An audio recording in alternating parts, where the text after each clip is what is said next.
ভিডিওতে আমরা যে বাচ্চাটি দেখতে পাচ্ছি এটা হচ্ছে 5 মাস বয়সী একটি ব্রাহ্মা বাচ্চা পিওর। তো যদিও এটাকে পিওর বলা যাবে না, তারপর এরকম বাচ্চা খুব কমই মিলে। দেখুন খামারি ভাই এটাকে গোসল করাচ্ছে।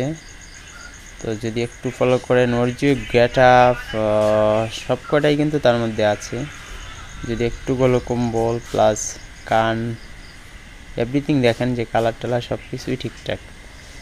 তো এগুলো হচ্ছে এডিএল কোম্পানির, আমাদের দেশে একমাত্র পিওর ব্রাহ্মা যে পাওয়া যাচ্ছে এগুলো এডিএল কোম্পানি থেকে আমরা সংগ্রহ করতে পারি।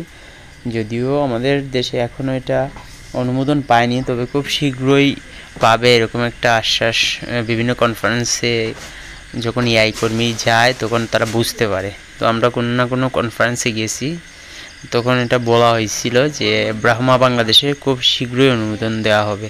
তো যাই হোক, এরকম যে বাচ্চা যার খামারি থাকুক না কেন ওরা কিন্তু খুবই ভালো এবং খুবই ভালো লাগে, এটা আপনার কিংবা আমার। ধন্যবাদ, প্রত্যেক ভালো থাকবেন। এটাই হলো ব্রাহ্মা।